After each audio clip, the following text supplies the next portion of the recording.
PCG, you happy to continue? Yes, Your Honour. All right, thanks.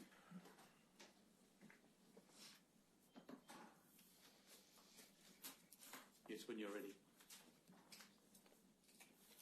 Can I read it on the screen? Yeah, sure. Okay. At trial, my father denied all charges against him. It took 6 years and 3 trials before he was finally convicted for the indecent assault of me. The elders who presided over the committee meetings and the appeal committee meetings gave evidence at the committal and at voir dire during the first trial, but the trial resulted in a hung jury. The second trial was declared a mistrial. My father was convicted at the third trial at the end of 2004. He was sentenced to 3 years imprisonment. The trials were easy compared to what I had been through with the elders during the committee meetings. I would go through it 20 more times if I had to.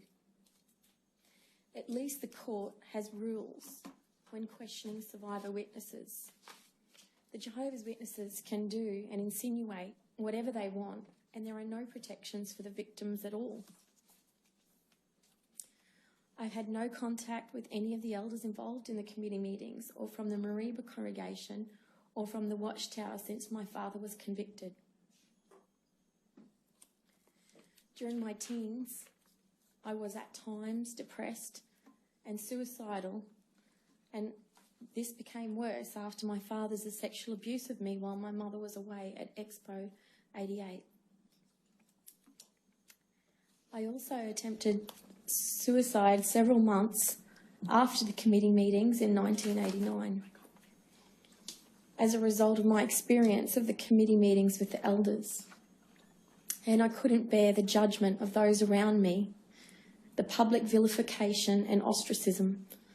I wanted to dig a hole and die. My relationship with my mother is now strained but civil. This is because I still hold her partly responsible for the abuse of my sisters and me. To this day, I have never felt I had her full support or protection. The only time I felt my upset feelings were heard was when I went to the police. Nobody else, up until that point, had acknowledged that what my father did to me was wrong and he should be made to answer for it. I have at times lived a life in fear of being ostracised, shunned and vilified by those around me. I have always lived in fear of my father. I have lived in fear of Jehovah. I thought I had done all the right things. I had put my trust in Jehovah, but nobody protected me. They only made it worse. During the criminal trials, I felt as though all my nightmares had gathered together in the one place, and I was terrified that Jehovah would kill me for having reported it to the police and for bringing reproach upon his name. I now have 4 children, of whom I'm fiercely protective. When I separated from my partner last year, I felt like I didn't belong anywhere and didn't really have a name that wasn't associated with an unhappy past. I talked to my eldest son about it, and he suggested that he make up a name for me. He did this, redacted, and made up my current surname. Jehovah's Witness elders sit in judgment of congregation members in relation to matters of wrongdoing. In my experience is that when a person reports wrongdoing, the elders judge that person's credibility as a witness by reference to his or her position in the congregation, their age, their sex, and their outward displays of spirituality. In assessing spirituality, the elders will take into consideration how frequently a person attends and offers answers at congregation meetings, how well they know the Bible, how they are treated by their family and their family's reputation within the congregation, how often they go out preaching, and how submissive they are to the elders.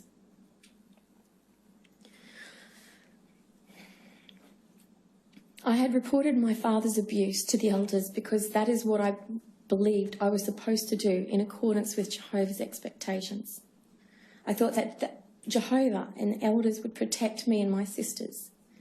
Instead, I felt that rather than protect me as a victim, the elders primarily sat in judgment of me and my credibility as a witness. The elders refused to speak to my younger sisters because of their ages at the time, and they did not even entertain consideration of their credibility as to witness their own abuse. Even when a victim is assessed by the elders as a credible witness, if an alleged abuser denies the allegation, then the elders will only believe the victim's testimony if there are 2 or 3 credible witnesses to the same incident of abuse. That's in Deuteronomy 19:15 and John 8:17. Although they receive reports and investigate wrongdoing and then make assessments as to a witness's credibility, it is my understanding that elders have no training in interviewing, techniques, counselling, or psychology. Elders interview and interrogate child victims of sexual abuse, and in my experience, cause more damage to the victim. In my case, the elders who were friends of my father interrogated me, offered me no emotional support or protection, and made me feel as though I was insulting them and that I was to blame. The Jehovah's Witnesses believe that they should not take one another to court. They use a scripture in 1 Corinthians 6:1-8. I understand that this includes reporting child sexual abuse to the police. I was told and believed that to take such matters outside the church would bring reproach upon Jehovah's name. Child sexual abuse is a crime. The church and the elders have no right to interfere with, prevent, or threaten victims of abuse if they choose to report their abuse to the police. I felt unable to report my father to the police when the events were fresh in my mind and in the minds of others who were or could have been witnesses. If I hadn't been so scared of reporting to the police, I don't think I would have been subjected to such a drawn-out criminal process in which I had to relive the abuse and the subsequent interrogation by the elders over and over again. I feel that children in Jehovah's Witness Church are vulnerable and will continue to be easy targets. This is because, in my experience, the church's current beliefs and practices, such as a rule requiring 2 witnesses to the same event, the practice of dealing with allegations privately and within the church, and the factors that are taken into consideration by elders when determining whether to reinstate a person against whom an allegation of child sexual abuse has been made, appear to favour and even protect pedophiles. I think it is paramount that uniform mandatory reporting laws are introduced across Australia to apply to institutions like Jehovah's Witnesses Church in order to protect children. I believe that making the Watchtower Bible and Tract Society and the church financially accountable is essential for the protection of children and to redress the suffering of past, present and future victims of child sexual abuse within the church. I hope that my traumatic experience of abuse and of the Jehovah's Witness Church beliefs, practices, and processes can be used in a positive way. I have come forward today because I want to advocate for all victims who have been sexually assaulted within the Jehovah's Witness Church. I know so many victims of sexual abuse within the church whose fear of repercussion prevents them from coming forward. I would like to promote change and set a precedent by exposing the way my case of sexual abuse was handled and encouraging other victims to speak out.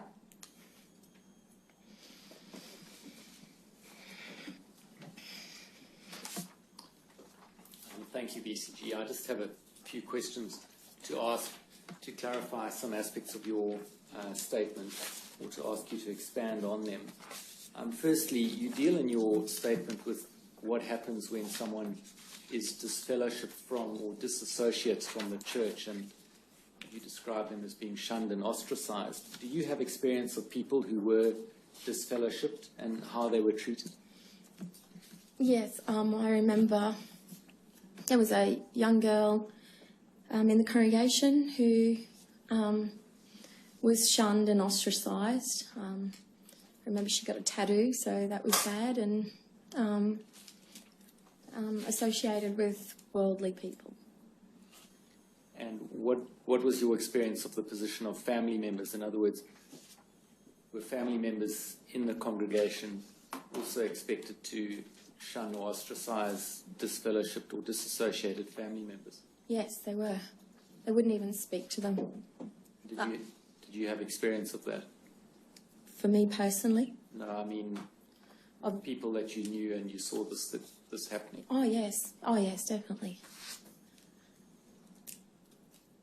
And could disfellowship people still attend meetings of the congregation? They could attend meetings, but there were rules about where they sat and what time they entered the Kingdom Hall and what time they left the Kingdom Hall. What were those rules?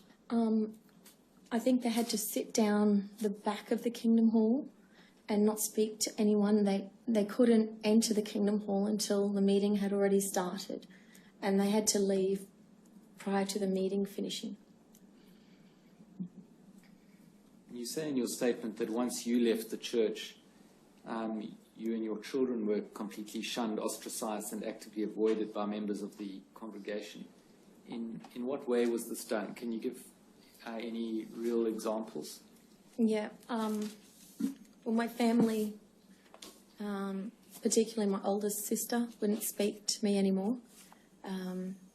Also, when taking my children to school, there were Jehovah's Witness mothers there with their children, and they used to grab their children away from me and walk around me. So, yeah. You say in your statement that the police were scary as they were considered to be very bad people. Where did you get this idea from? I got that idea from the Jehovah's Witness practices and beliefs in a way that they used to liken worldly people in a derogatory sense as like the people in Sodom and Gomorrah. Bad people, not to be trusted. So what was your experience of how people in the church regarded secular authorities?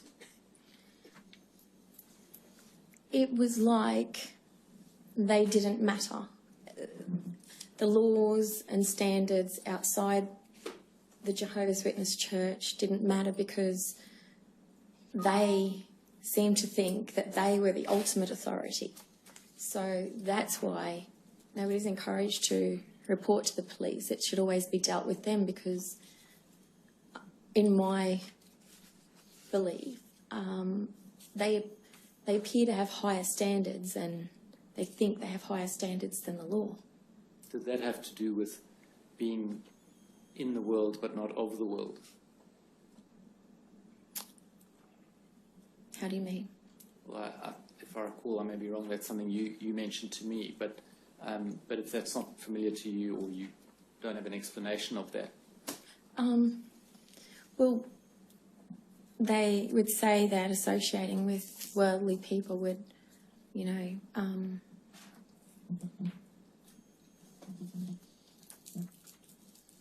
spoil their good name, beliefs, and maybe they might be influenced by the other people's beliefs, the worldly people's beliefs, I suppose. And you say in your statement that Ron DeRoy, who was the presiding overseer, quoted scripture which says that Jehovah's Witnesses don't take brothers to court, and then you later in your statement you record that scripture as being in 1 Corinthians. Do you remember that? Yes.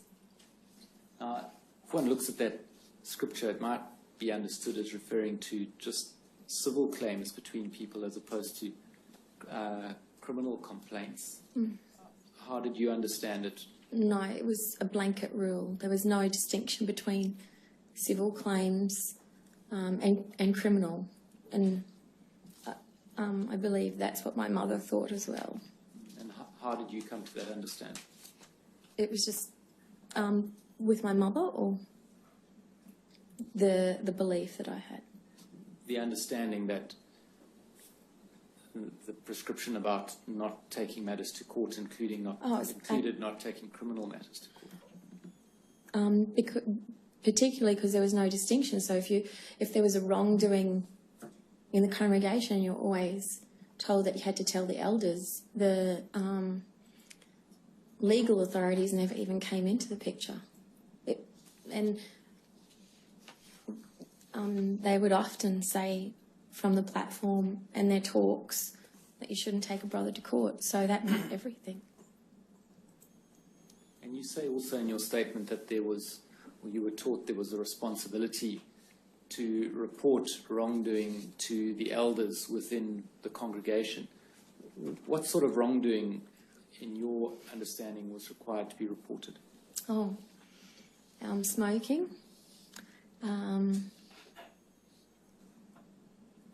Smoking, things you could be disfellowshipped for, lying, getting a tattoo, over drinking, doing drugs, I suppose, and sexual relations with another person you're not married to, homosexuality.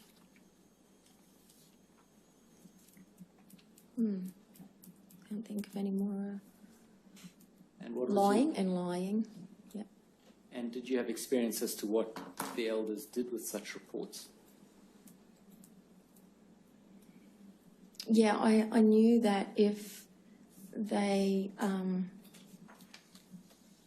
looked at that sometimes, and the person wasn't repentant or whatever, they'd disfellowship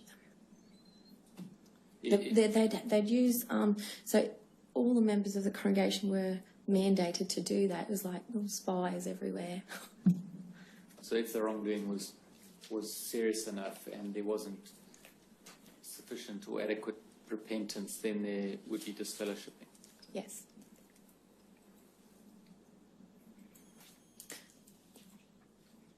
When you wrote to the Watchtower Bible and Tract Society, essentially complaining about the reinstatement of your father, do you remember that?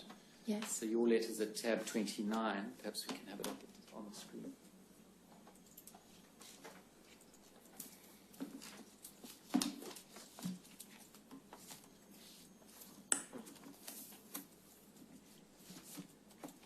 So that's the covering letter. It's being forwarded on by Ron DeRoy, and then starting the next page is your letter. You recognise that letter?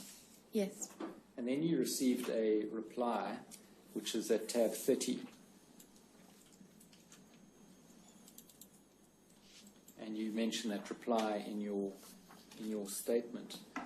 Mm-hmm. How did you respond to that reply, to receiving that reply?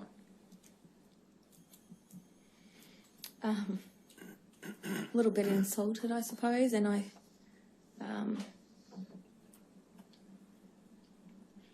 I felt like it was a token gesture, particularly where I was counselled to preserve tears in a skin bottle. Did you feel comforted by that? Not at all. And did you know which individual or individuals were behind this letter, who wrote it? No. You'll see at the top of the letter, if we can just scroll down a bit. There's a reference there, SD:SSB. Did you know what that represented? No. Whether that was a particular individual? No. Did it concern you at all that the letter was apparently written anonymously? I didn't really probably think about that. Given my knowledge of things that were outside the church then, I just saw the Watchtower Bible and Tract Society and figured it was them, their organisation. Those are my questions, Your Honour. Does anyone else have any questions? Yes, Your Honour. Anyone else? Who should go first? Probably me in this occasion. That's right. Thank you. PCG, my name is Coyne. I'm representing Dino Ali, Kevin Baldich, Rhonda Roy, and Alan Penchef, and some other people that you don't know. So, I just want to ask you only a couple of questions, but you made your complaint to the elders around June 1989. Is that right? I don't recall exactly when I made it. My friend will correct me if I've got that wrong. But after you made your complaint to the elders, did they arrange alternate accommodation for you in the congregation? Initially, I stayed at home with my mother. My father came back she'd invite him in and come back and knock me around. Yes. Then once the committee meetings had finished, my sister was counselled and she decided to move back into our house. And I was pretty badly treated by her and my mother at that stage. Even to the point where I couldn't access my bedroom. I'd have to get in through an outside window. And then I remember going to Kevin Bowditch in the walkway of the Kingdom Hall, and I said to him, I can't live here anymore. I don't want to be in the house of my mother. And they arranged accommodation for you within the congregation, is that right?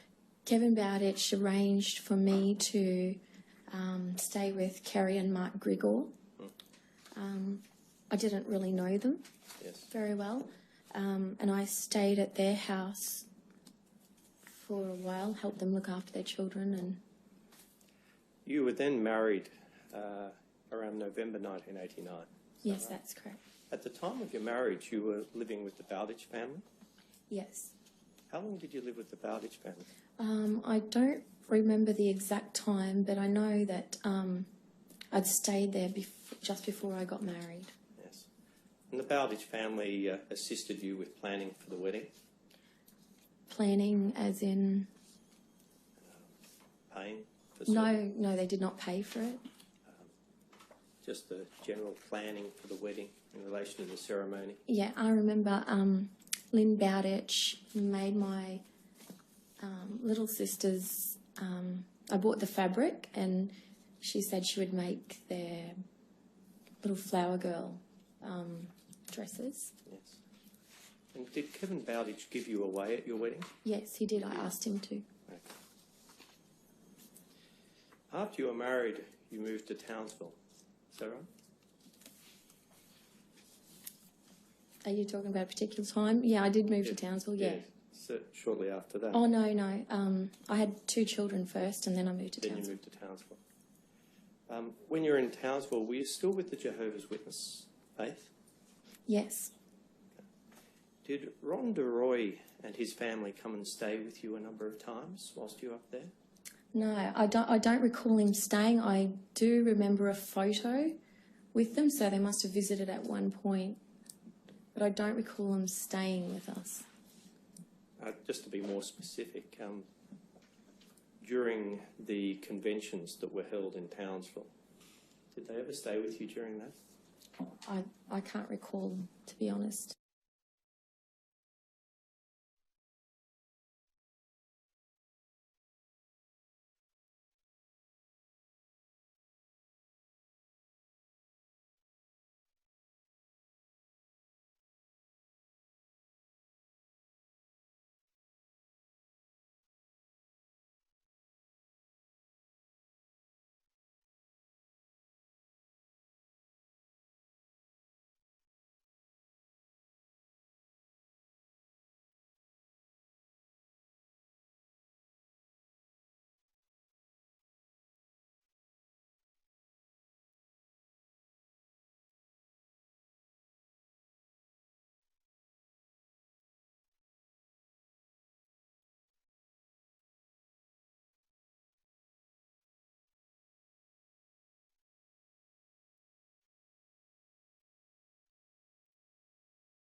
Living in Cairns, he'd left the family home somewhere in Cairns, yeah. And was he returning during that period of time to your family home? Yes. And can you just give a brief explanation of what was going on at that time between your parents? My parents were separating, and my father had wanted to leave my mother for another woman in the congregation that was married. And he was matching up my older sister with the woman's husband. But he was coming home to your place during that regularly, yes. And you were there. Yes. And that was during that committee process and around that period of time. Yes. So at that stage, you were having to deal with him outside the committee process in your own home. Yes. Just would you consider yourself to be a devout at that time that you were abused? Do you consider yourself to have been a devout Jehovah's Witness? Oh, yes, very. So the beliefs were very strong beliefs that you held? Yes. And throughout the whole period of time that you were a Jehovah's Witness, you felt very strong in your commitment to Jehovah? Yes, certainly, yes. Are you able to just assist, perhaps to explain in your own words some of the terms that you've used in the course of your statement? One is a term you've used on a number of occasions, reproach on Jehovah's name. Could you please explain to the Commission, what does reproach on Jehovah's name mean? It would mean talking or telling anybody that was classified as, or anybody outside the church, about negative things that happened within the congregation, meetings, or with my father, for example. Even, couldn't disclose that. We were pretty much counselled from the platform to keep things within the organisation. So if you did, if I could say do that, a reproach on Jehovah's name, what did you think the outcome would be? Or what would happen to you?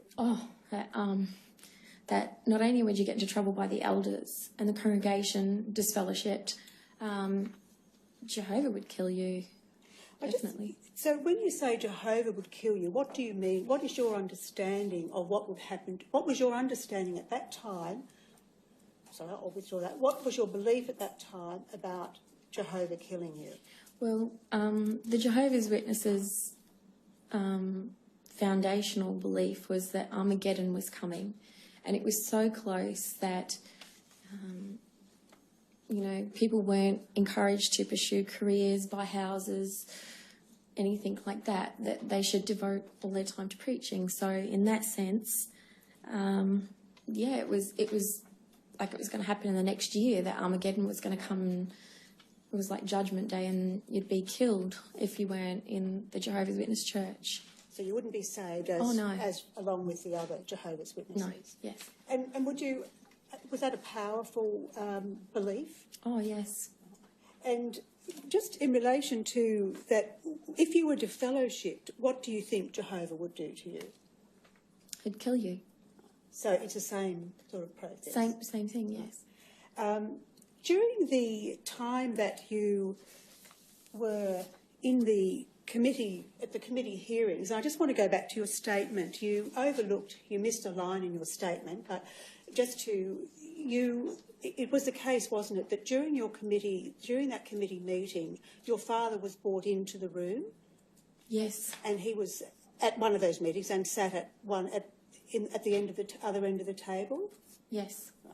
How did you feel sitting in that room with the three elders and your father? I felt extremely uncomfortable talking to the men that were his friends. He's, being his age. And I remember, I have never been in my entire life so petrified and scared of my father and his threats and the process.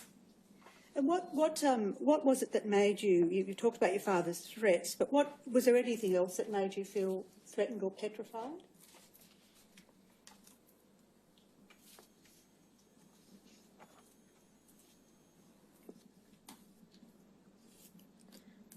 He was stalking me, and he had that ability to follow through with his threats.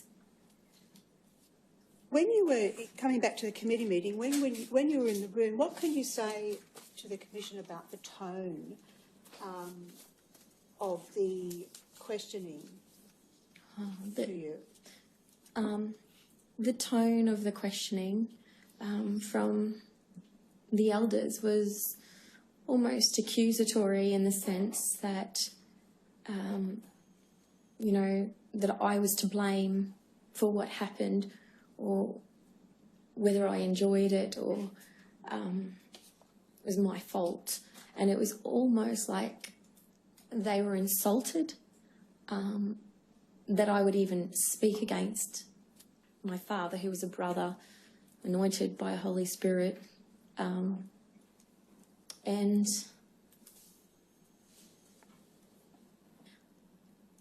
I also felt like they were taking delight, I suppose, in asking the same questions over and over again.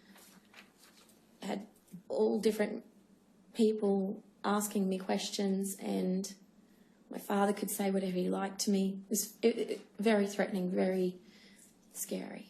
What did you think that they were doing by asking you questions over and over again? I felt like they were trying to test me, to see if I was lying, whether there were any inconsistencies in my story. And I also felt like I was reliving it all, and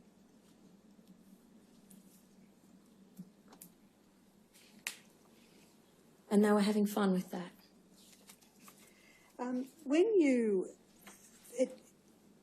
said in your statement, or you deleted a line from your statement earlier today about having gone to a psychologist, a worldly psychologist. First, I just want to ask you about what your understanding is of a worldly person. What was the idea in your mind about what a worldly person was? My belief was probably based on the way the Jehovah's Witnesses spoke about worldly people. I actually now think it's quite a derogatory term, and they use it in a derogatory sense, like the worldly people don't have any morals. They're lower than the Jehovah's Witnesses because they seem to hold themselves up having the high moral ground in every part of their lives. During that period of, say, 1988 and 1989, did you have any friends other than in the Jehovah's Witness congregation? No. You went to school, but did you ever associate with any of those, people that you went to school with outside of school? Never allowed to associate with them outside. Were you allowed to engage in extracurricular activities at the school? Definitely not. And the sex education, that was not permitted? Yeah, definitely not. And that was, and how was that? That was done, wasn't it, by way of a note that was sent to the school that you not participate in certain classes? My parents were directed by the publications, elders, meetings, to write to the school and write a note that we couldn't participate in sex education classes, birthdays, Christmas, Easter.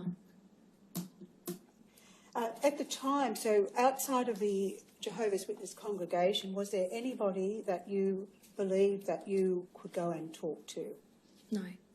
In terms of seeing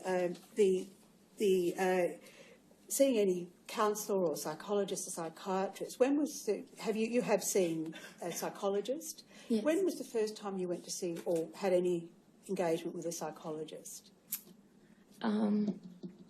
It wouldn't have been long after I got married, and it was when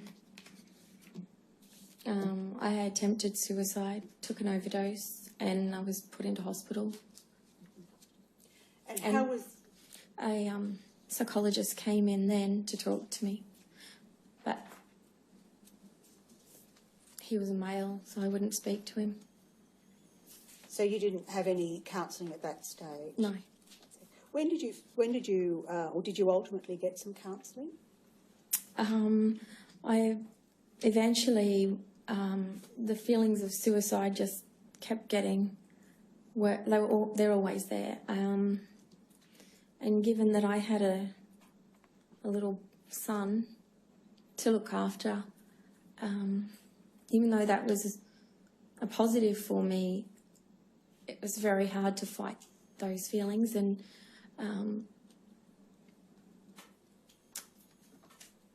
my nightmares were pretty bad. Sleep, and I went to go see a doctor.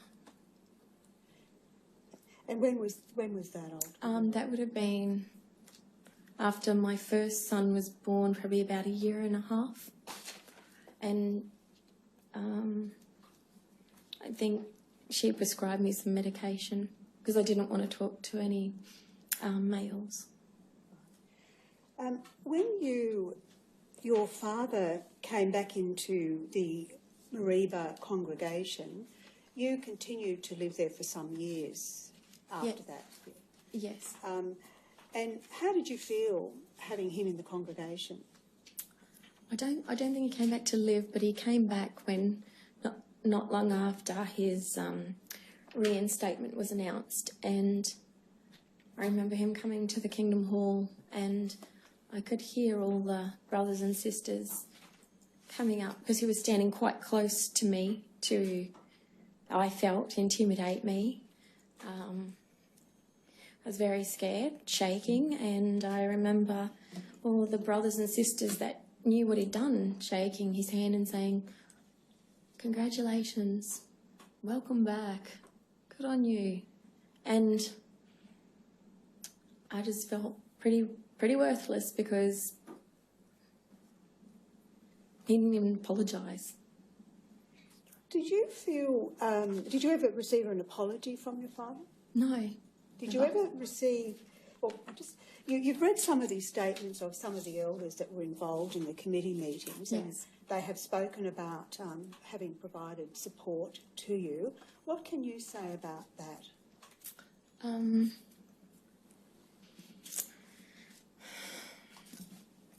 I am actually probably really insulted that all this time, they have believed that they have supported me.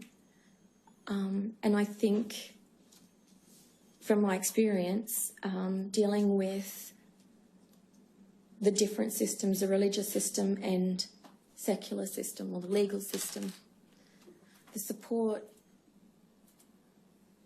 I can compare the support and the processes. So, and I think it would probably hold a bit of weight to those particular elders, Dino, Kevin, Ron, Vincent O'Toole and the Watchtower Society, that their processes aren't processes.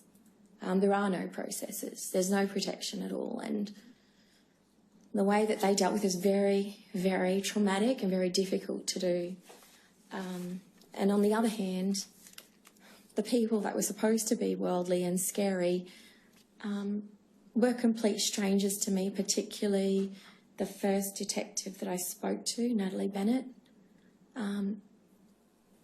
And even the people here at the Royal Commission, the team here, they're complete strangers, and I have had more support, acknowledgement and acceptance from complete strangers than I have ever had from anyone in the congregation. And when you talked about the officer, Natalie Bennett, the officer that was the officer in charge of your case against your father, or the case against your father, I should say. Now, you had a good relationship with her? You trusted her? Yes. And initially initially it was a case that you were reluctant to talk to other police, is that? Oh, yes. I was very nervous making that phone call, very, very scared because of obviously not bringing a reproach on Jehovah's name. And that I initially spoke to a male, and I said to him, can I please speak to a female?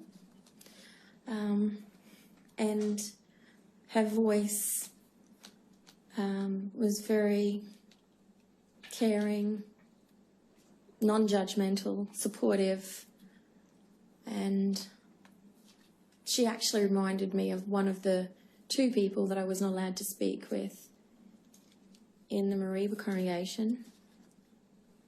And I remember that she said to me, oh, look, can you do a statement at the place where I live? And I said, she said, you just have to go in and do, and I said, oh, no, I'm not doing it unless I speak to her. So she flew all the way up from where she was and took my statement.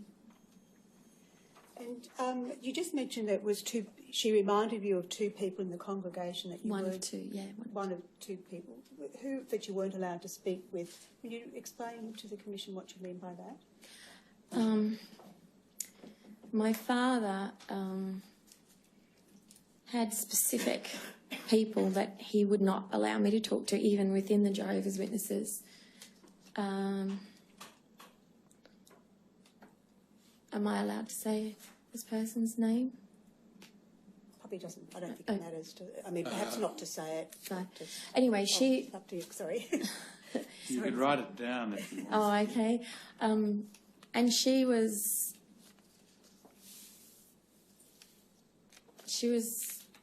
kind to me. She wasn't mean like all of the other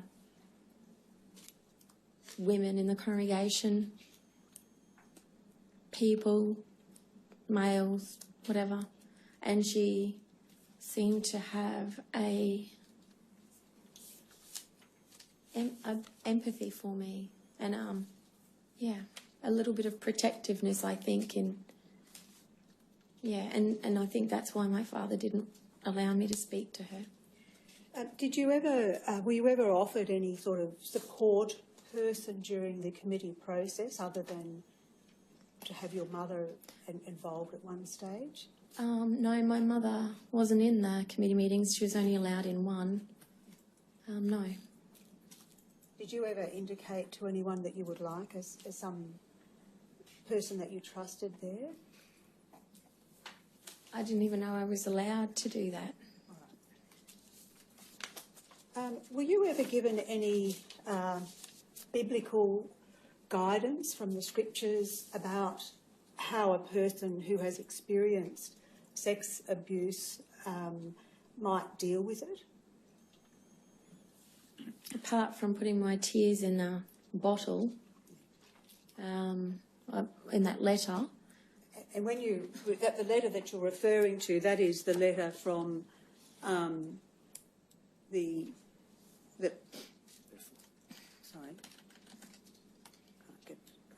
that's the letter from the WATCHTOWER and Tract Society. Yes. To you in response to your letter in 1995. So that was in early 1996. Yes. There were no talks or talks given from the platform, and normally something, if it was important, it would have been given in not just in the magazine articles. It would be given as a talk to the congregation. So if there was an issue in the congregation, that would be the subject of a talk at Kingdom Hall. Yes. Right. And so a matter of topic would be put up there. And you've experienced a period of vilification. I think you've said after the committee meetings, you felt that people mistrusted you. Sorry, I'll withdraw that. That had said that you had been a liar. Yes, that's correct. Was there ever any talks from Kingdom Hall about encouraging the congregation not to speak ill of people who might have made such accusations? No. Was there any support given to you at all about your own feelings of shame? No.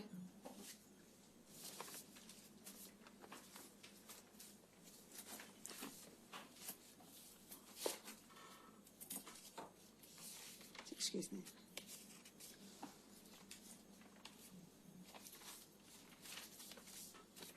You've said in your statement and to a counsel assisting that the legal process was a much better one for you. How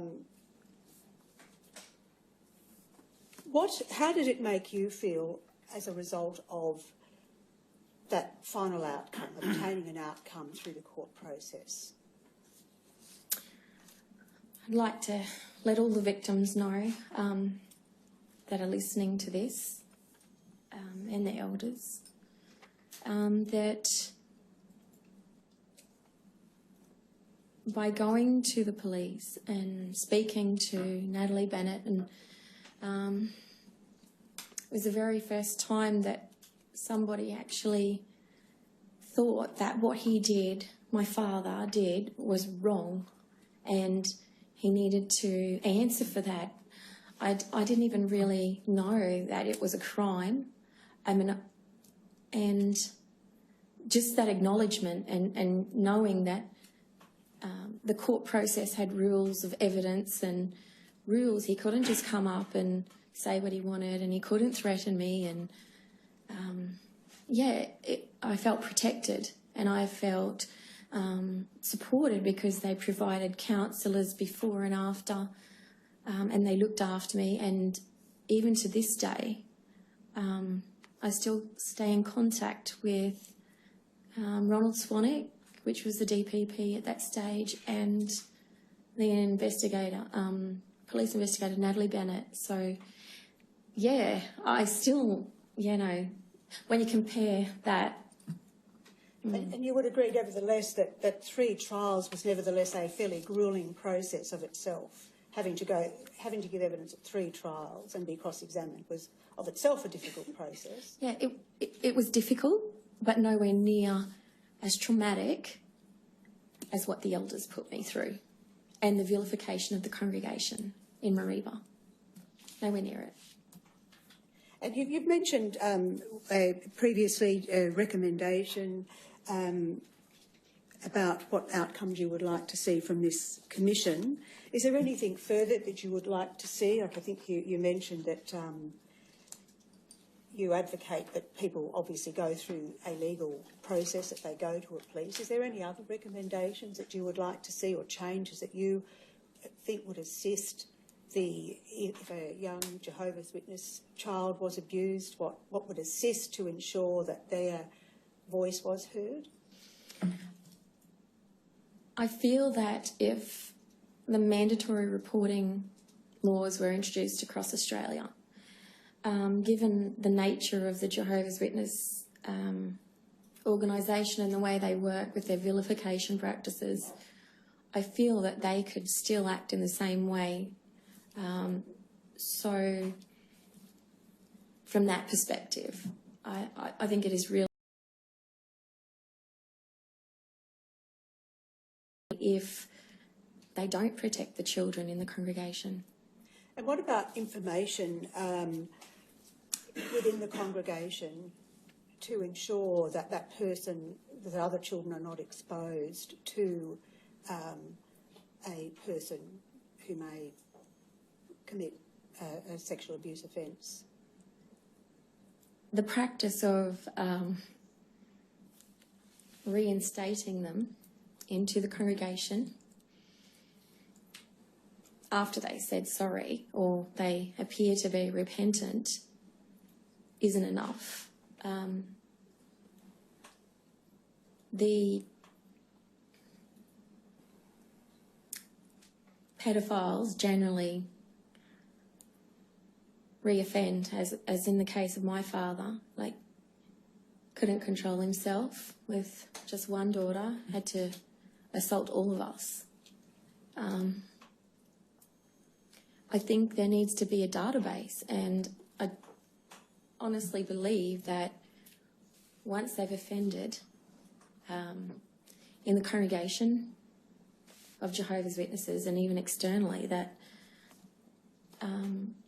well, particularly in the congregation, because it's like a family network, everybody's trusted, and they don't disclose to other people in the congregation. In fact, if I could just say this, you know, from time to time, witnesses will come and knock on my door, and I normally sort of say, you know, I'm not interested. And one occasion, last year actually, there was a lady that came to my door, and she had a son with her, and I felt compelled to tell her to be careful of people in the congregations, particularly those ones that appear to be really righteous. And she was grateful that I said that to her. I said and then I explained that I was no longer practicing Jehovah's Witness, and she knew of what had happened to me. She knew who I was. She knew all the details. She was asking me questions. So I think the confidentiality, even, like, the elders speak about their confidentiality and they can't disclose anything to the police or whatever, but all of my details are out there. They've disclosed they protect the accuser in that sense. And my details are out there. Everybody knows what's happened. They've breached my confidentiality. And did you feel protected at all by the Jehovah's Witnesses? Definitely not. Thank you. BCG, in paragraph 69 of your statement, you mentioned that the elders who presided over the committee and the appeal meeting gave evidence at the committal and at voir dire during the first trial. Did they give evidence, to your knowledge, in the latter 2 trials? I don't recall that they did, and I was really quite upset about that because I'd done the right thing and I spoke up straight away while it was fresh in my memory, and I believe they even took notes and details in the meetings, and I thought for sure they'll be able to corroborate that that this happened, instead of me coming back so many years later and all of a sudden out of the blue I've remembered some abuse that's happened. I've said it I've spoken about my father's abuse ever since it's happened, every chance I've gotten. So I was very disappointed that they didn't give evidence. When they gave evidence at the committal, were they called by the Crown, by the prosecution, or by your father's defence team? Do you remember? They were called by the DP, yeah, Belinda Merrin, yes. Yes. Right. Yes. Yes. Mr. Stewart. I have nothing arising now. Thank you, BCG. Thank you for coming and telling us your story. Thank you. You're now formally excused. Thank you.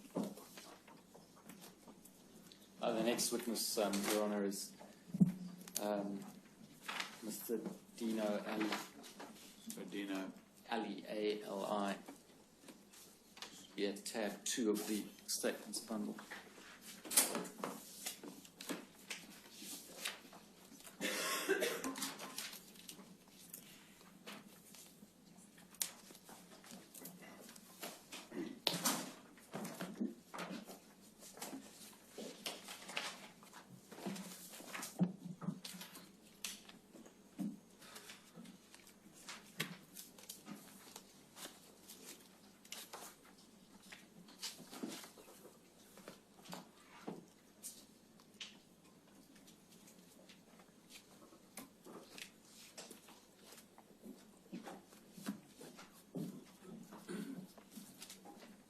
It's necessary for you to be sworn to give your evidence. Would you take an oath on the Bible or an affirmation? I'll take an oath on the Bible. There's a Bible there. Would you take it in your hand, please? And repeat after me. I swear by Almighty God I swear by Almighty God that the evidence I shall give in this Royal Commission that the evidence I shall give in this Royal Commission shall be the truth, shall be the truth, the whole truth, the whole truth, and nothing but the truth. and nothing but the truth. Yes, thank you. Take a seat, please.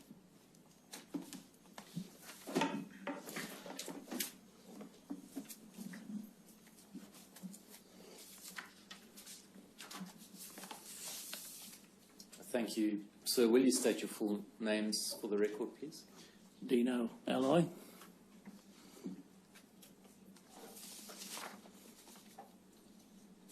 Mr. Ali, when did you become a Jehovah's Witness? I was baptised in September of 1981. And how old were you then?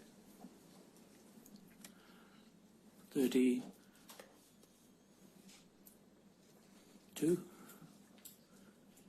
And you served 2 periods as an elder in the Mariba congregation, is that right? That's correct. The first was from 1986 to 1997. Yes, as close as I can recall, yes. And then you served again from 2006 to 2015. Yes, So are you currently an elder in that congregation? I am. And when you ceased being an elder in 1997 or thereabouts, what were the circumstances that caused you to cease being an elder? Personal reasons. By which do you mean you voluntarily resigned or you were removed? I voluntarily resigned.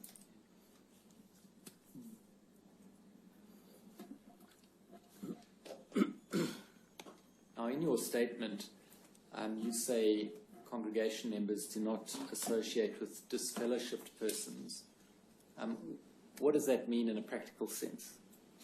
Sorry, I didn't quite catch the first part. In your statement, you say that someone who has been disfellowshipped, let me put it the other way around, congregation members do not associate with someone who's been disfellowshipped. What does that mean in a practical sense? In what way do they not associate with a disfellowshipped person? Well, if it's someone who's not in the family, not living under the same roof. If someone is disfellowshipped, that means simply that a person would not have any more relationship generally with that person who is disfellowshipped. So no social interaction. Correct. And if it's a member of the family in the same house? If the member is still living under that roof, then some precautions are taken as to how far that will go, but if it's a minor, they'll continue to care for the needs of that person and continue to provide whatever services that is required as a parent, for example, to a younger child or children. And if a disfellowshipped family member is not living under the same roof, does the usual rule of not associating with them apply? No, there is a cut-off rule, or not quite a rule, but the principle, a scriptural principle that does quote that we should not even eat with a person like that, which means that we don't fellowship to the same extent as we did in the past. There would be a removal, if you like, for that time that the person is in that state, that wouldn't belong to that family in the same condition as they were beforehand. And that would last until such time as they were reinstated, if ever? Correct. You also say in your statement that members of the congregation have a personal responsibility to report wrongdoing to elders if they become aware of it and the wrongdoer does not come forward. How serious does that wrongdoing have to be that requires a member to report it to an elder? Well, there are sins that the Bible mentions, like porneia, which involves immoral activities, stealing, which is goes beyond the point of a one-off, but it's a practice. So something that is willfully done in accordance with what the Bible says crosses the line, then we would, of course, take action against that. Yes, well, I'd understand that may lead to disfellowshipping, but I'm really addressing an earlier phase. I'm addressing the question as how serious does a wrongdoing have to be in order that a member of the congregation has a responsibility to report it to an elder? Well, across those lines, those principles, like, for example, in this case, if a person has, in the sense of porneia, have molested a young one in the family or someone outside the family. What about, for example, being unchaperoned with someone of the opposite sex to whom one is not married? Yes, there would be some. No, that is not. To define that, though, when exactly at what stage is that unchaperoning? Well, I'm really asking you, at what stage would it have to be before a congregation member would be obliged to report it? I don't think unchaperoning is as serious as what has been discussed here today, but if a person is aware of a situation of being unchaperoned, it's for their protection, of course, to report that as soon as someone may observe that. And particularly if it was someone within the family, of course, it would be appropriate to let the parents or whoever that is close to know that. So teenagers kissing in the park, for example, that's something that, if observed, should be reported. Teenagers, one has to be careful about being unchaperoned if it's one of the opposite sex, yes, because we want to try and protect children from doing something that may bring some harm to them. Now, in your statement, you also say that reporting to the police is a personal decision for a victim and his or her parents if a minor. Is it a personal decision for an elder as to whether to report to the police something that's been reported to the elder which might constitute a crime? Is it the elder's responsibility to do that? Is that what you're asking? Is it the elder's personal decision as to whether to report information received by the elder that would amount to a crime? No, it's not the elder's decision. We respect the right of the person who has been who has been a victim. We reserve her the right, or his right, to do that. But we will do everything we can to support it. If a different crime, to take the most extreme murder, if you were told that a member of the congregation had killed someone else, would you report that to the police? We would encourage the person to do that. Would you do it yourself? No, I would try very hard not to. Not that I would try very hard not to, but I would encourage the person continually to do that. That's a decision that they need to make. Well, what if the person wasn't prepared to go to the police, but they told you that they saw the killing happen? What would you do? Am I being asked on the present day circumstances? Yeah. Yes, I would take the action of ringing the branch and getting some legal advice on that. Do you have any knowledge? You're living in Queensland, aren't you? Yes. Do you have any knowledge of the law or legal obligations to report knowledge of crimes at all? Not really, no. Yeah.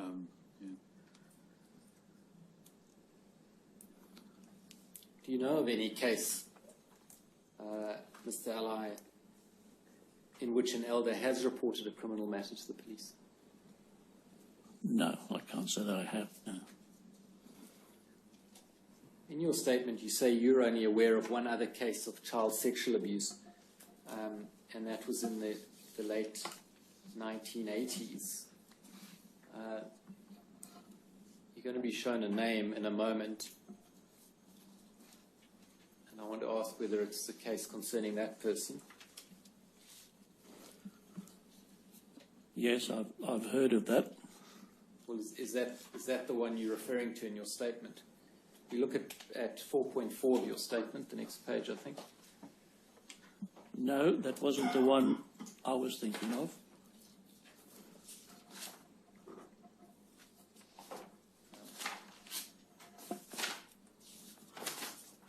Giving you the wrong reference there.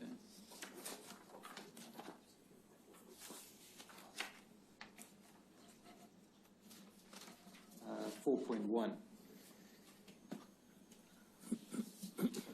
I'm showing you a second name. If we can refer to the first name as the first name and the second name as the second name. Is that the one you had in mind? That's the one. Yes.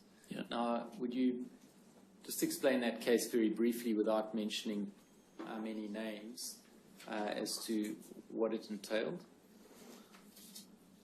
Well, it's very vague in the sense of all the details, because we were just simply informed that this certain individual had taken those steps of touching young children, and from there the process would be that then the elder would form a judicial committee to deal with stop you for a moment. Did that information come to you as an elder? No, it came, yes, I was an elder at that time. And then did you deal with it personally as an elder, or are you referring to it having been dealt with by others? I didn't understand that one. You deal with it personally yourself? No, I didn't.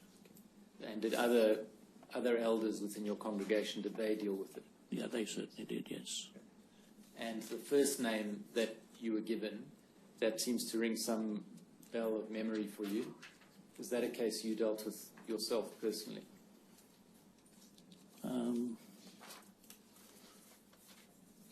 Well, probably the one that affected me more would be the present case that is under discussion. Well, I understand that the present case may have affected you more, but my question is different. It is, did you deal personally with the first case? Not personally, no. And were either of those cases, to your knowledge, reported to the police? To my knowledge, no, they weren't. Now, dealing then with the present case, you say in your statement that BCG moved into the Bowditch home for a while after she had made the allegations about her father. She says she moved first into Kerry and Mark Gregor's home and only later for a short while to the Bowditch home. Do you accept that? It's vague, but I do know that the Bowditches, where that fitted in with the Grigor, I'm not sure, but I do know there was another family, the Belchers, that were living close by to the victim and the father. I believe that they also were involved, but at what stage? But I do know that both those families, Belchers and the Bowditches, had given refuge to BCG. Yes. Mr. Ally, the question I'm asking is just quite a simple one, and so I'd ask you to try and answer the question. Do you accept that what BCG says is correct as to the order? She was first with the Gregors and after that for a short time with the Bowditches. Do you accept that? I accept that. Yeah.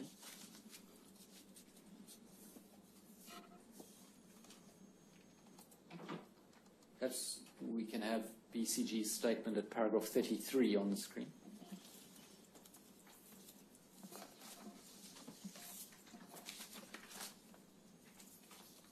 Page 0008.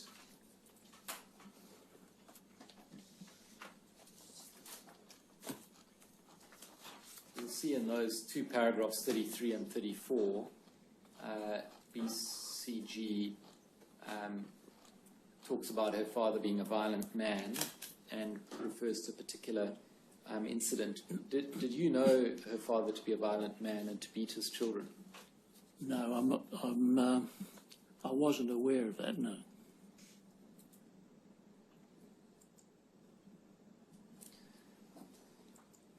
What, in your understanding, is the scriptural teaching of the Jehovah's Witness Church with regard to corporal punishment of children by their parents? They're allowed to discipline to the degree that's necessary without crossing the line into abuse, physical abuse or any other type of abuse. And what guidance is given as to where that line is? We have many magazines that help, and books that helps parents to appreciate their responsibility in that regard, that they just do any discipline in a loving way, to always do that, not in anger, and continue to train the children so that they understand the principles that will help them in later life as well as in growing up as a children. Mr. Ally, did you see or listen to BCG give her evidence earlier today? No.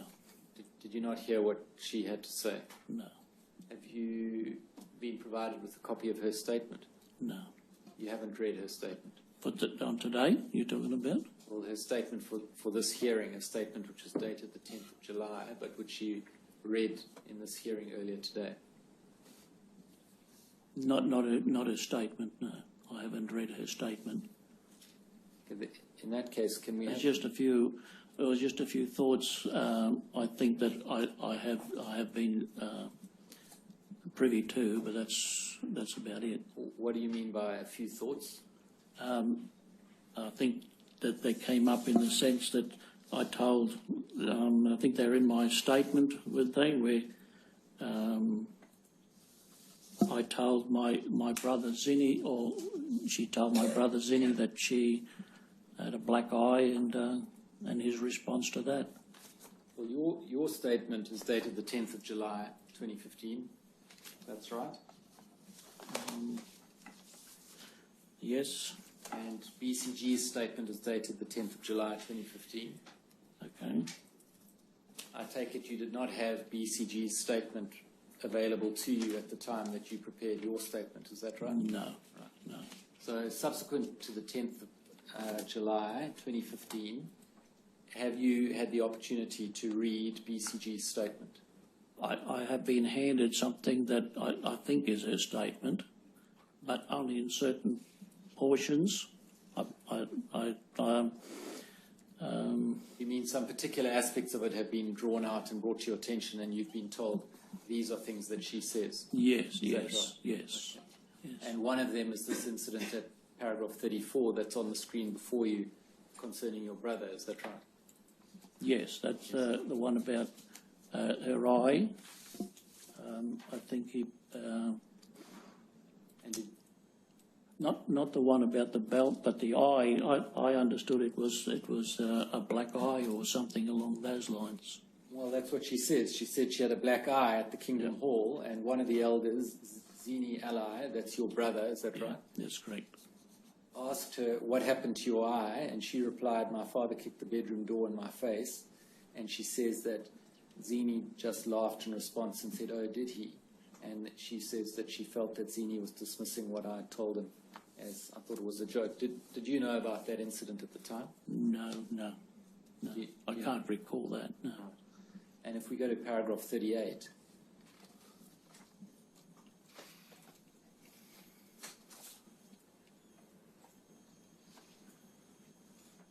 is this another paragraph that was brought to your attention?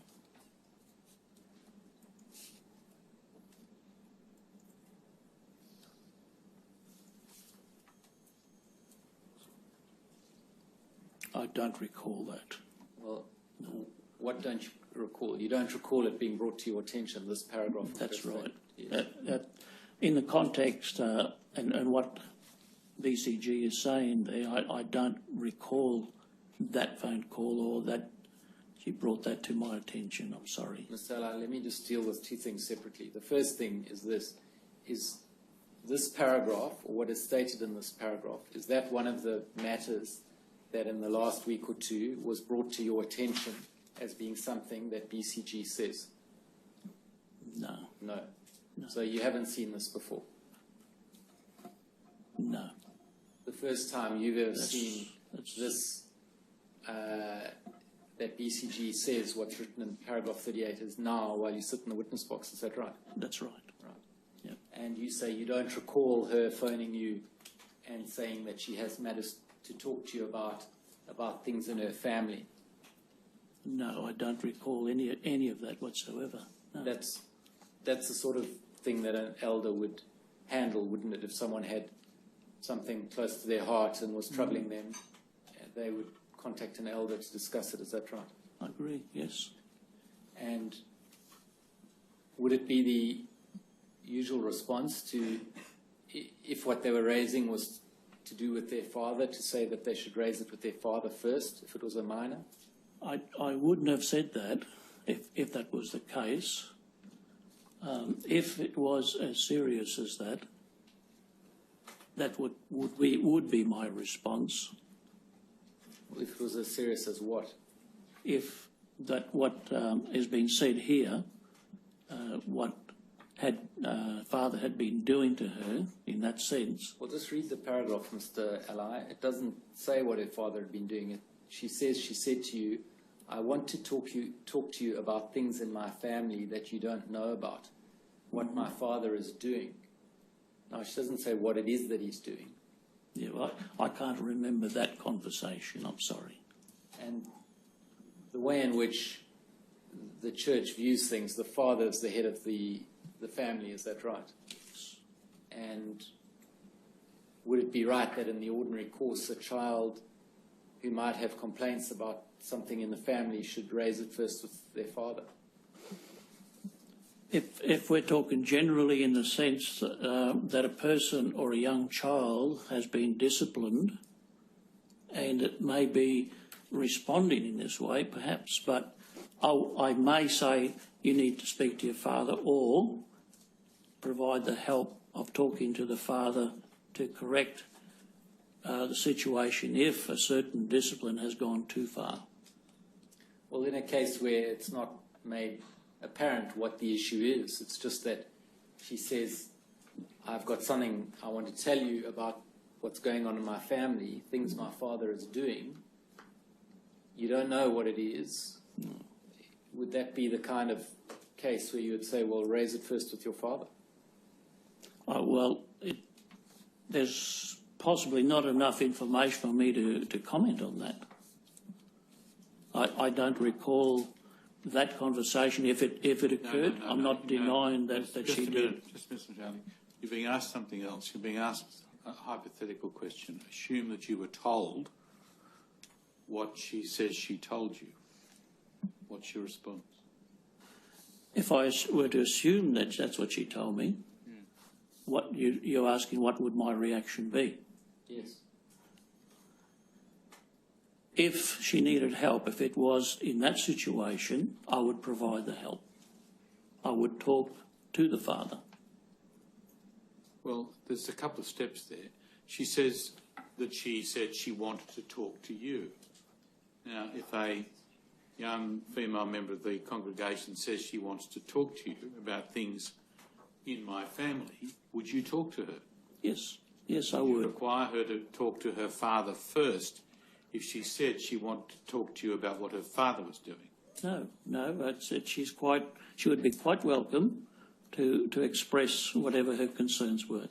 So just to be clear, if we, the Commissioner and I, accept that she said these things to you, that she wanted to talk to you, and you didn't talk to her, then you didn't do what you should have done. Is that right? That would be true, yes. Well, you need an opportunity to reflect, but she says she said this to you. I'm not denying that what she's saying. I'm simply saying that I don't remember this happening. Well, she says that having raised the question with you, you said, no, you have to talk to your father first. Do you see that? Yes, I see that. Well, you have no recollection of that either.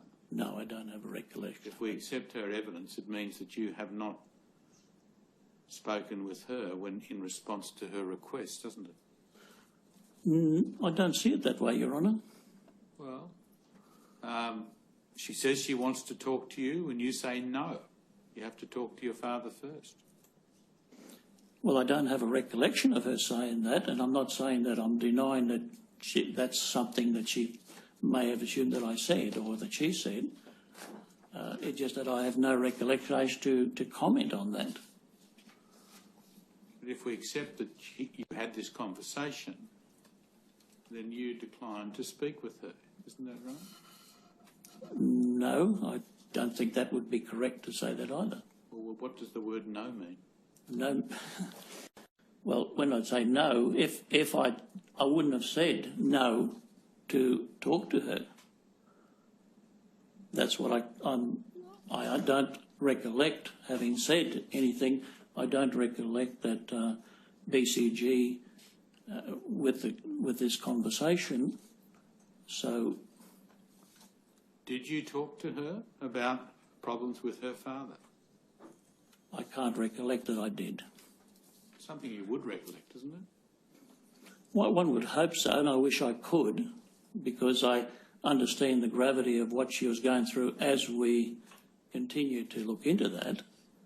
And I appreciate the situation afterwards more so, and in retrospect, it's things that there are certain things that stick more often in memory than others. And to me, it was her going through that situation, very serious situation, and explaining herself afterward during the judicial case that I got to appreciate the depth of her concern. You mean it was only when the matter went to court that you understood the serious nature of the events that had happened? No, it was well before that. It was when the motions we started to go through, when it became something that was clearly a real victimisation of a young person by her parent, that all of us elders then acted very swiftly in dealing with that situation. Now, this may have been a prelude to that. I don't know. I cannot recollect this particular discussion. But Well, the other things... We'll come to what you did do in response to what you knew, but is it right to understand that the teaching of your church requires someone who has a disagreement with another member of the congregation to first of all seek to put matters right with that other person? That would be the first step. So what BCG says in her statement about her conversation with you and your response is consistent with the teaching of the church. Is that right? It should be, yes. But it's the response that she says you made, as I understand it, from what you've told me, is consistent with the teachings of the church. That is, no, you have to talk to your father first. Again, well, Your Honour, I'm sorry, but I can't recollect that. No, come back. What she says you said, as I understand it, is consistent with the teachings of the church. That is, you've got to speak to your father first.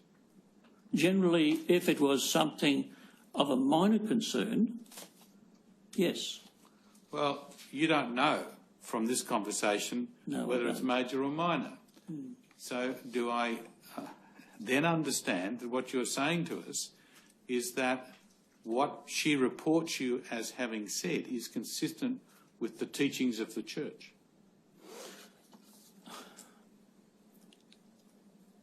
I would have to think very carefully on that whole aspect, because if I could remember the rest of a conversation that one might have, then perhaps I can comment, but I cannot recall I'm sorry, this having happened. I'll have to put it to you again.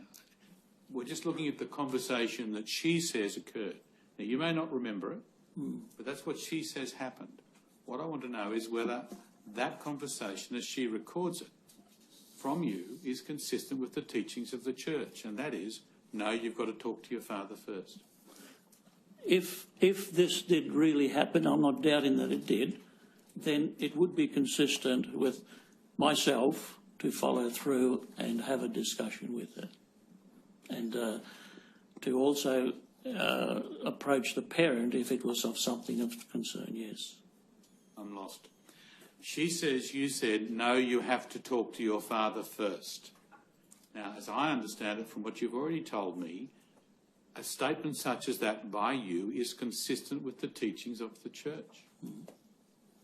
It would be, yes, definitely.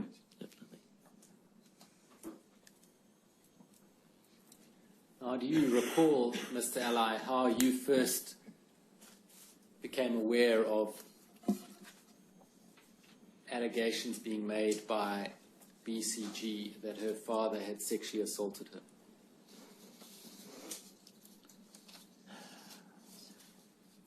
I thought it was through another elder who brought it to our attention that these things had come to our attention, so we needed to act on that. And who was that other elder? I believe it may have been Kevin. Well, do you remember who it was? Not offhand.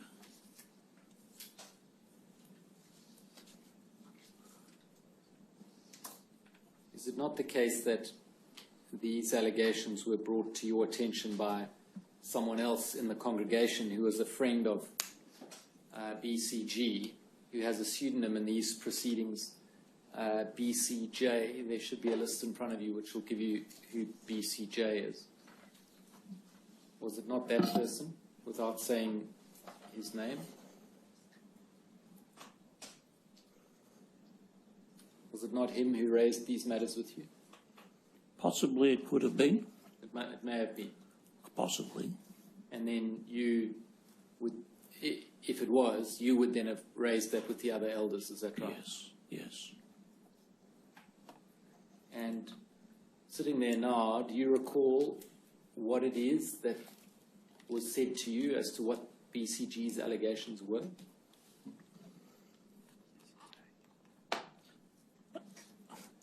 As a judicial beforehand, which, in what context? Well, when they were first brought to your attention. Right. When it was first brought to your attention through as BCG says, BCJ, and you say, could it be? When they were first brought to your attention, do you recall what it was that was said that BCG was saying? In other words, what was the complaint? Do you remember that? That she had been abused sexually, molested. At that stage, in other words, what was first reported to you, were details beyond that she had been abused sexually given to you? Not to me personally. That would have come through another elder informing the body of elders that such and such had happened, and then the action would be taken. All right. Now, addressing then when you were informed what the allegations were in some detail, what were you informed as to what they were? That her father had abused her, sexually abused her for some time.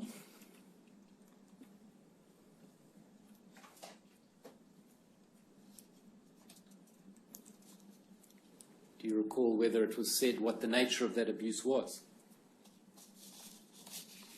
It was on a sexual level. You've said that already. Yeah. Was any more detail as to the nature of the abuse conveyed to you at that time? That had been carried on for a while.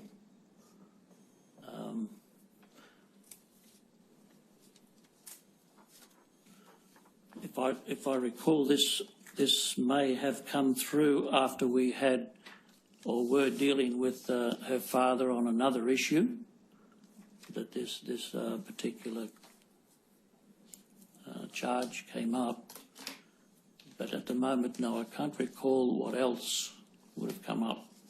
But at least that her father had abused her sexually for some time. Correct. Now, in the part of your statement where you deal with generally what is supposed to happen when allegations of child sexual abuse are brought to the elders' attention, you say that the elders are immediately to call the branch office on receiving the allegation. Did that occur on this occasion? No. That instruction came through, I think, a little bit later.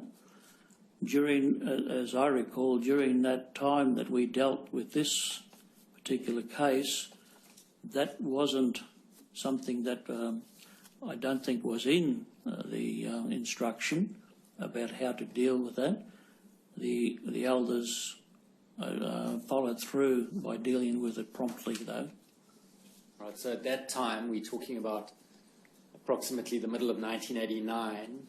To your recollection, at that time, there was no standing instruction that the elders must immediately contact the branch for direction in the case of child Not at sexual that abuse. time, no. No, that's my understanding.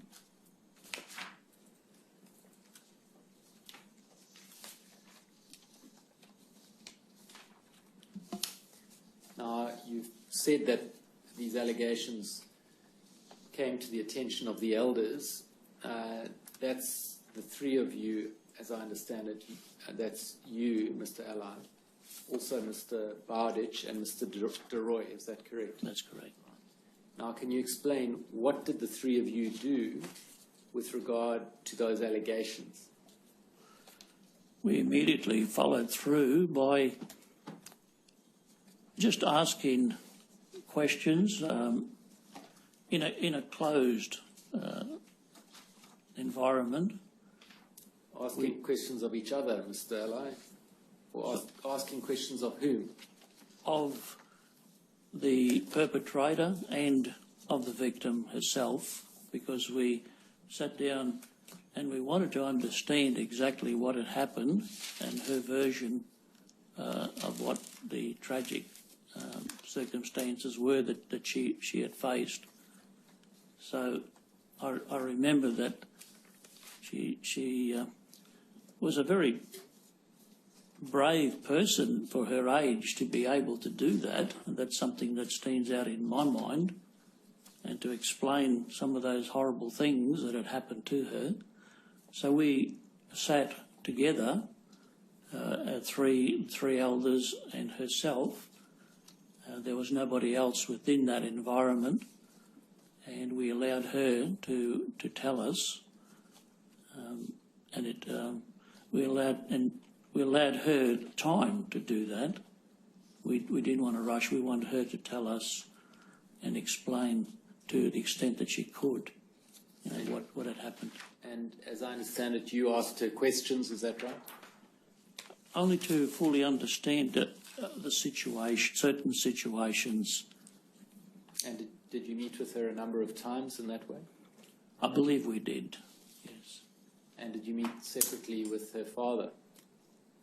We met with the father? Yes, yes. Also a number of times? A number of times. And he denied the abuse, is that right? Every time. Yeah. And when you met again then with BCG, did you convey to her father's denial? That's right. Yeah, we informed her of that. Yeah. And did you then seek further information or clarification from her about her allegations? Yes, to the extent that she was able to. If there was more that she wanted to add, because it takes, I found that it took a lot more than one sit-in to understand, and for her also to tell us what she'd been through. And at that time she was about 18, is that right? I think so, yes.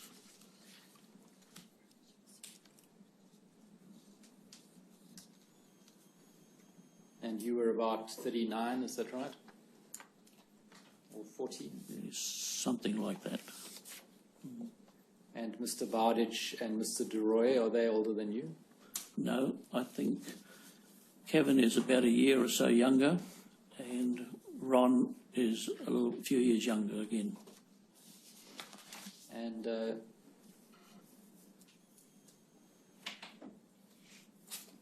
in those meetings that you had with BCG that you've described, did you offer to her the possibility of having someone to sit with her in support of her, someone of her choosing?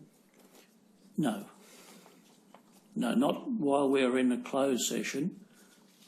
This was kept private first so that she could explain.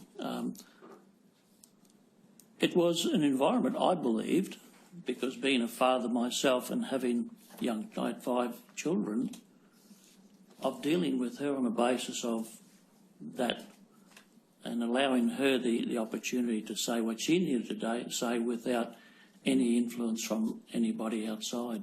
Mr. Ali, how many men were present at this meeting? At that judicial committee? No, at the initial meeting.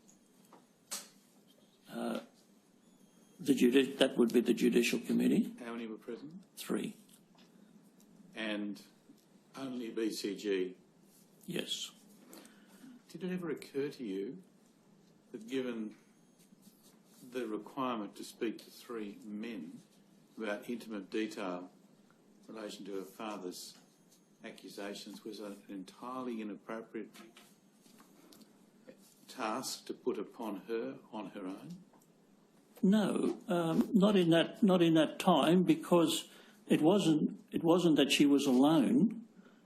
Even though we had a closed session in a room, immediately beyond the door was her fiancé, who was providing support. So we could break at any time if she felt that, look, I needed to. So recalling our sessions with her, though it was difficult to go through those, recounting that, she did rather well. I must admit, and I'm very proud of the way in which she did it. I really felt for her. Well, you speak in those terms, but the fact of the matter is the 3 of you came to the view that there wasn't clear proof of her abuse, didn't you? Not true. If I may just clarify that, Your Honour. I'm just looking at your own words. Yes, to explain that. we didn't disbelieve what had happened. We believed her. But when you have to deal with how many know of this or are aware of it, that is a different matter. If you've got two witnesses to something, or if the perpetrator had confessed to doing that, that would be sufficient. So we all three of us, believed what she was saying. Well, then why didn't you just say so? I believe we would have. We didn't never discount that didn't happen. Why didn't you just say, we do accept her account, we don't accept the father's, and we act upon her account? Why didn't you do that? Well, we have to go through the process first of letting her explain what she wanted to tell us. Then we had to follow through, because the direction is that we also need to talk to the other person and find out from your side of things what happened and why. And we needed to delve into that to get the full story of what was going on. So much is plain, but after you'd got the full story, do you say you didn't believe her? No. You did. We did believe her. But you didn't act on that belief, did you? Well, we couldn't, because there was only that one person who was aware or knew that happened. We did not have another person to corroborate, if you like, so that we could then deal with that situation in a way that our Bible principles allowed us to do. You do appreciate that in most cases of sexual assault, there will only be the complainant and the alleged assaulter who are witnesses to the event. You understand that? I am starting to, even more so now, because we have received many updates with what we can do. But at that time, this is what we believe to be the best under those circumstances.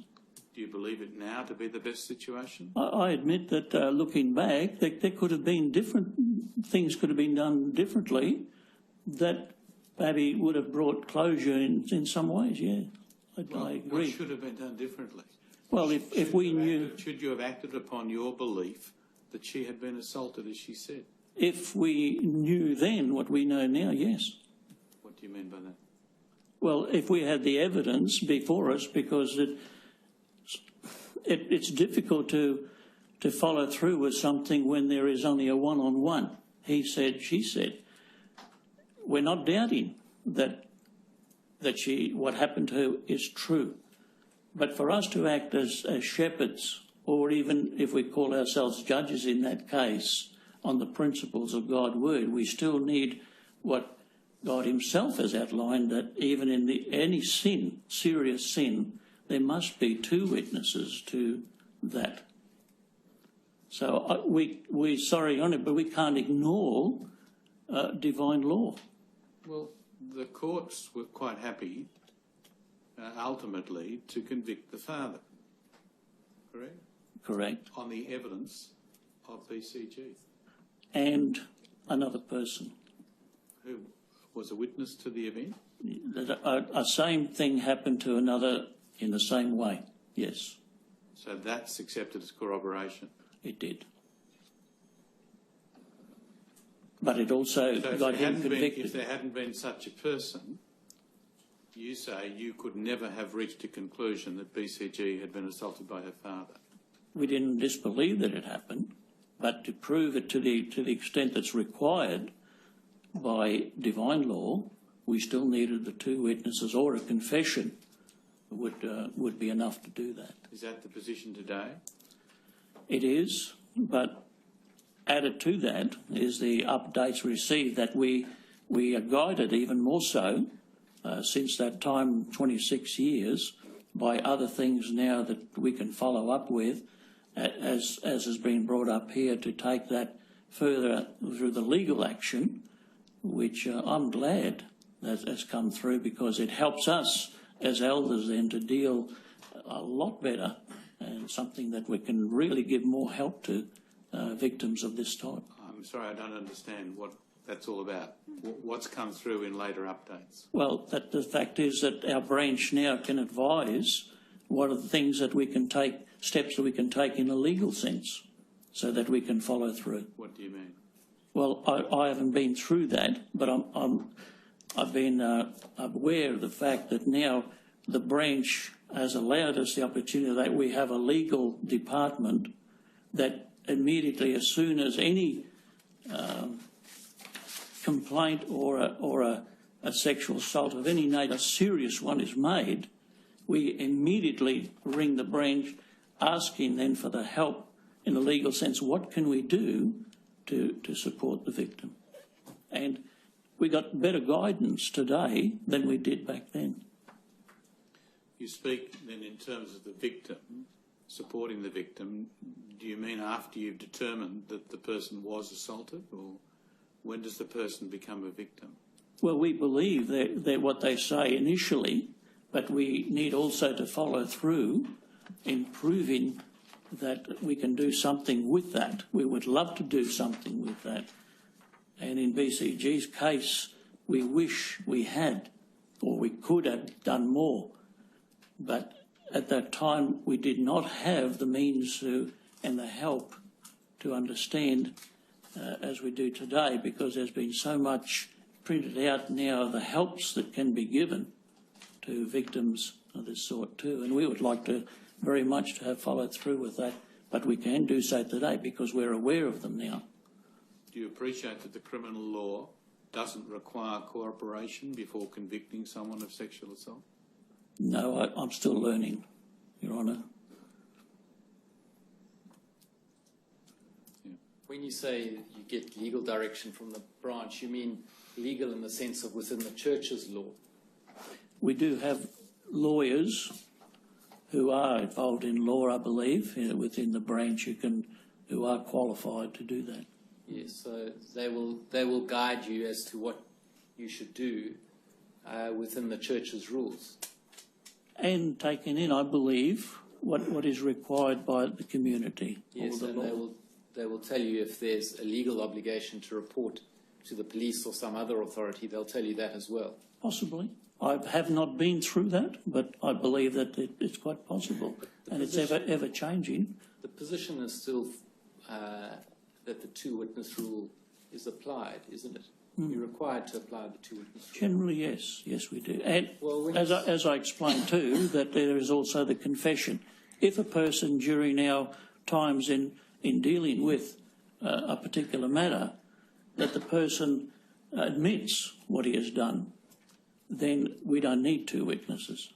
Yes, but if there's no confession, then you do require two witnesses. That's still the position. We would do. And in the light of the evidence you've already given over the last few minutes, what justification can you see for such a rule, for the two-witness rule? What justification is there for it? Well, scripturally. Or rationally? Well, it is rational. Well, see, this, we believe rationally that divine law establishes, and it's a higher law in that respect, that from the time of Moses, for example, Deuteronomy, I believe, 19 verse 15, establishes that even the most serious sin requires not one witness, but two. And coming into the first century, that same law continued to apply. With that in mind, how can we ignore it? Well, in the modern world where there's other forms of evidence that might be available, is there no space to revisit that rule, in your understanding? That would be up to those who would see into that, yes. Who knows? Mr. Ali, Mr. DeRoy, I think you say it? DeRoy. He was a member of your committee, wasn't he? Yes. Now,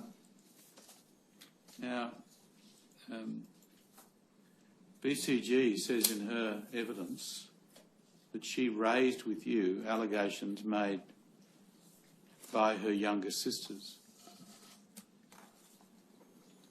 I can't recall that, I'm sorry. And she says that you, that is the committee, through Mr. Roy, or DeRoy, said we won't talk to them because they're too young. I'm not aware of that. Well, this is what BCG says happened.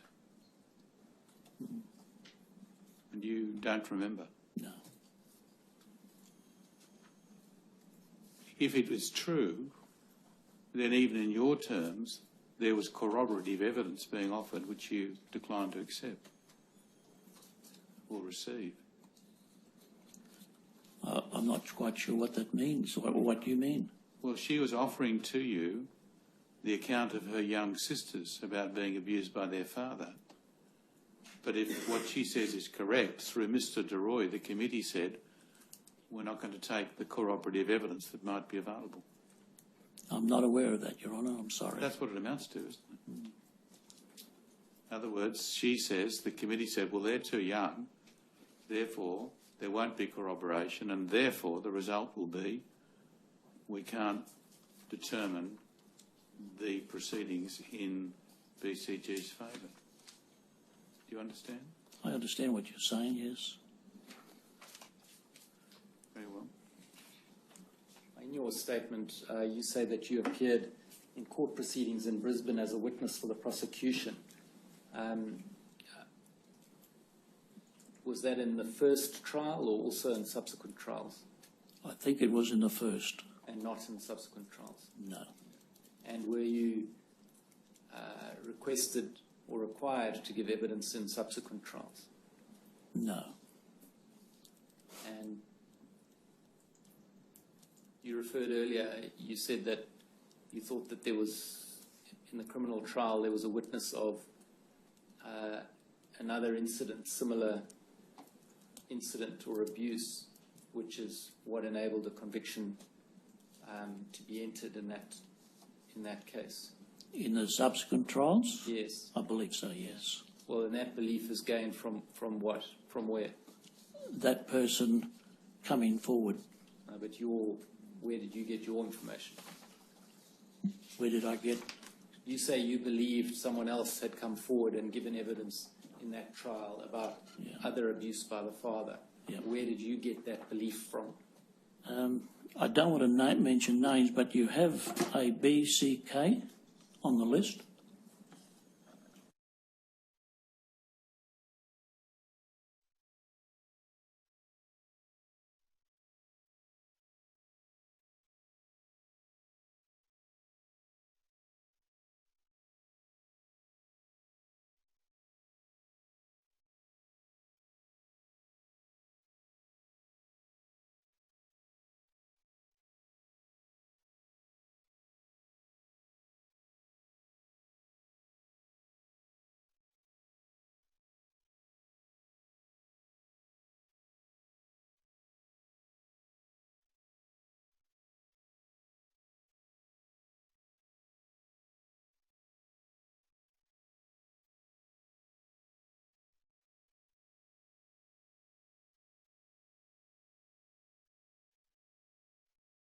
Your statement is true and correct, Mr. Ali? I do.